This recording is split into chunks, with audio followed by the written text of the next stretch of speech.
Hey guys, welcome back to Excel Media. I'm Jack. I'm Phil. I'm Jeremy. And in this video, we're going to be talking about what you can expect to make in your first year as a barber. Let's talk about that money. Let's get into it, man. So I think the big misconception for barbering, like you said earlier, we talked off screen. You said a lot of people see 20K on Google. Like that's the cap. That's what they think it is. Yeah. But in reality, what would you say? Yeah, so I'd say like a huge deterrent for people like actually pursuing barbering or cosmetology professionally is like they'll go on Google, they'll type in like barber salary or average salary. Right. And, like obviously you look at like say like a doctor average salary, it's like 120,000. Yeah. It's super nice. And then you see a barber average salary, and I'm pretty sure on Google it says 20,000. And it's like you see 20,000, you're like, I'm not gonna be able to live off of $20,000. But that's not like actually the reality. Really, like 20,000 is probably like your first year. Like you'll probably only make about 20,000, but it's only gonna get higher from there. You know, Because you collect more and Right. more. Yeah, because you start off like obviously if you're at a barber shop. If you're at an apprenticeship, like you're probably gonna get cut out. Just for example, like for me, like when I first started, I was probably like. Also, another good thing about going to a barbershop is they supply the clients for you. You don't have to market. That's so true. Yeah. But so like say like starting out, you'll get maybe 15 to 20 haircuts a week. Sure. Which is pretty low. And then the barbershop is charging 20, which is like average. Like you get 20 times 20, like $400, and you get cut like 30%. Like you're only taking home maybe like 280 or something like that. Well, that's only like one avenue. You know, you have house cuts too. Yeah, but like basically what I was saying is like that's literally just starting off though. Like from there, like you grow your client base. Exactly. From 20 haircuts a week to 50 haircuts a week, which is super like very easy. Like almost any barber is gonna average 50 haircuts a week. Definitely. And then like prices start increasing because you get too busy. Sure. So it's just like a natural growth, you know. Exactly, like the money will come. Yeah. So definitely. How many clients do you think you're cutting now? Pre-COVID, probably about 60 at the barbershop a week, and then about 10 at home. Throughout the week. So and what's your like average cost per cut right now? So at the time it was $28 at the shop. Nice. For a haircut, and then like I'm not gonna get into like beard and stuff like that because there's certain upsells. Right. But I'd say like 28 times 60 average maybe like $1,500-$1,600 a week.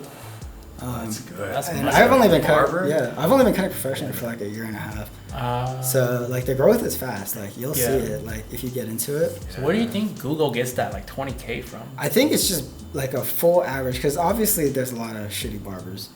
There's a lot of like people who just there's a lot of like the $5 Asian salons you go to. You know? Right. Like everyone's like any like Asian person's gone to like that old like Asian lady. Oh, so $5 in and out, 10 minutes. Like Google kind of just puts you guys all in one category. Yeah, and then like especially like during like now like social media age, like looking good is the most important thing. So barbering is something that has been growing exponentially, especially on social media. Yeah, definitely.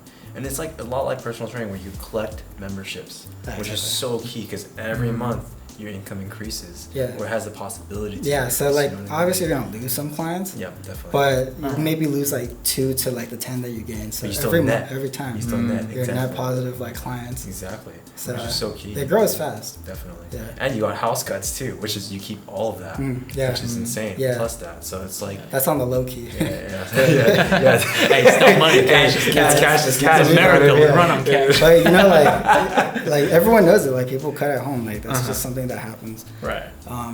Yeah. So basically, like there's like your barbershop money, like your house cut money, and then like obviously like you don't want to be a barber for like the rest of your life. You know? Yeah, that's a good. Like even if you want to cut for the rest of your life, which is something that I probably will do. You know. Right. But you don't want to be bound to the chair where like you have to do 10 haircuts a day to be able to say like I made enough money today to like live and have a little extra money.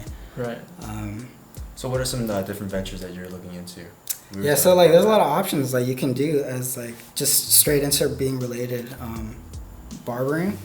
Like you could I think the number one like option like people want to do is like everyone who I've met in my barber school has always said like I'm gonna get my license, cut for a few years, and then open up a barbershop of my own. Yeah. Which is very like it's a good option, you know. Like I think revenue wise, you're probably not gonna be making too much money, but it is a source of like passive income where you don't have to cut. Okay. Because you're just renting out the chairs. Yeah, basically you're renting it out. You're taking cuts from people.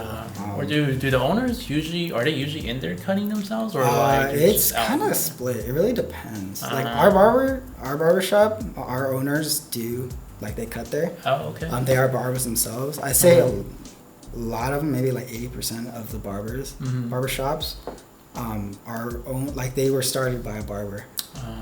But a lot of the times, like owners are just they have absolutely no experience in like barbering. They just thought of that as like a business venture. Yeah. Sure. So like opening up your own barber shop is a good option. For me personally, what I want to do is. Like in a few years, it's like my 3-5 year goal is to create like a haircut academy basically. Oh, so cool. Not like that's a good idea. Not like a school like what we were talking about earlier, like the barber school, like apprentice. This would be more of like you take a one-time class to learn specific techniques that you really can't learn. Right. Because going to a barber school, you don't really learn how to cut. Right. You know, it's just you go there to get your license. But like what I want to do with like the academy is like basically like get good enough to where like people will see like your type of haircutting style and they'll be like, I want to like emulate that. And the only way they can do that is by learning from you. Right. Yeah, so there's like a lot of examples out there. Like one of my favorite barbers online, his name is Julius Caesar. His brand is called All Hail. His basically All Hail is like a same thing, a barber academy, but like they basically cater like top of the line everything.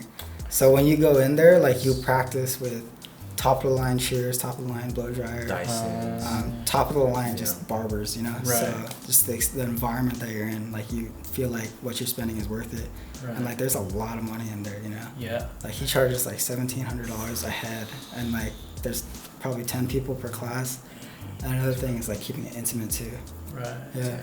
So in these classes, would you also teach them like business tactics, how to upsell? Sales, it's definitely it's like it's an option. I don't know if that's what I want to focus on. Like the focus would be on like they want to learn my specific like technique based. Yeah. They want to learn my style, and it's like I want to be able to develop a unique style to where like only I can do that, and like someone will have to learn from me.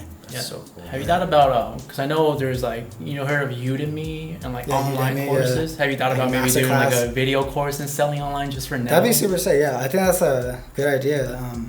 Like we were talking about earlier, like YouTube is an avenue. Yeah, like that's something. All those like YouTube tutorials that you watched in the beginning, like you could be one of the people that people watch. The thing about Udemy though, I heard because I was doing my research on it too. They don't allow you to put any affiliate links or collect any emails. Like if they see any email like what if I like tag my Instagram? They want you to set up the platform. So that's the only thing that sucks about Udemy is that they kind of like they make it so that you cannot get off their platform. So that's something I wouldn't recommend, to be honest. And they get a huge portion of your course. So I think YouTube would be the better option there. Yeah. I thought about Udemy for a long time. But I guess if you're gonna make that category of videos, you might as well just throw it on YouTube. Yeah, YouTube's free, you know. Yeah, YouTube's free. I mean, you can collect emails, get them to your website. Straight definitely. Up. Yeah, that's so cool, man. That's like a chef developing like a special like dish. Exactly. It's the same idea. It's like only you can get like tacos anywhere, but like we love going to King Taco because you can't get their sauce anywhere else. Exactly, that's special to them. You know what I mean? So you have to go there. Yeah, I want my eyes to be watering, and I want to like burn. You know what I mean? You want to feel that pain. Exactly. Everyone's gotta have a good analogy, sauce. dude. It's all about secret sauce. KFC, fucking. I mean, like they're 13 different spices. Damn, man, that's such a cool idea. I never thought like barbershop can go to like that level. Yeah, it's all it's an art. Not to discredit you or anything. But have you ever thought about expanding outside of just like haircuts or like females dyeing hair? And like dyeing hair is definitely something I want to get into. That's also another form of revenue, but it's also another thing where you have to do the labor to get your money. One thing that I am like really looking into and recommend everyone like not even just barbers, but like anyone, is like make sure you like learn about like investing. Not necessarily like playing with stocks and stuff, but like there's so much like more that you can do with your money than just let it sit in a checking account, you know. Yeah, that's a good one. Because like if we let it sit in our savings, at most we're getting return what 1%. Max 1%. Yeah. Versus if we play stock markets, given like it's kind of weird right now, but I did make some money recently. Exactly, but you threw it in. The amount I made would have took me like half a year just working my job. Exactly. You know, like, it's like too much time. You know? Exactly. That's crazy. What you just said right there. That's insane, you guys should have betted on MGM. Sorry, too late now. Or you can start another business like us. Yeah. Start another side hustle. Asian fit meals. You know what I mean? Anything that'll generate passive income, basically. Exactly. It's like such a like overused word, but it's overused for a reason. Right. You know.